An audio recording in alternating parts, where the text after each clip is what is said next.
First of all, thank you for the Alliance for the opportunity to talk to you today, and thank you for taking time to come over and listen to this presentation.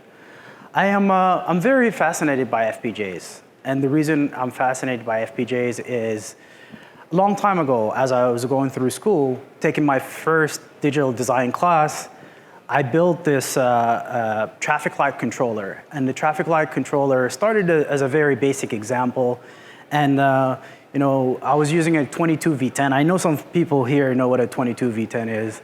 And working through that, I decided, let's add more sensors. Let's figure out how to give pedestrians timers, how to do more things. And so as the project went on, more complexities got added in, and we changed the original project to something a lot more bigger. And the FPGA, or at that point it was a CPLD, helped really go from the point of a small idea and then the evolution of the idea.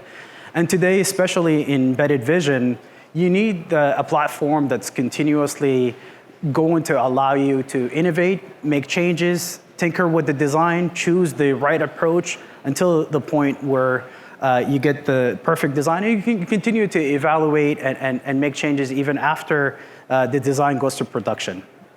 So let's start with some trends. What we're seeing in the market today is definitely an increase in the number of sensors that are supported with systems.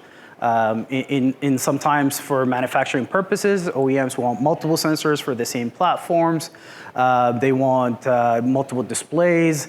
So there are drivers for sensors. There's stereo vision that requires multiple sensors. There are reasons for having multiple sensors and multiple displays in systems. And those sensor resolutions are continuously to go up 4K, 8K, faster frames per second on the sensor, on the display side. So higher resolution of sensors is also a trend and a driver.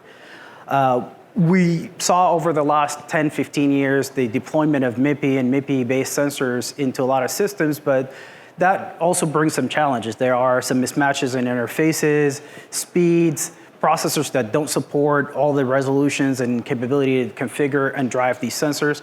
So there are some issues there when it comes to MIPI sensors and the ecosystem.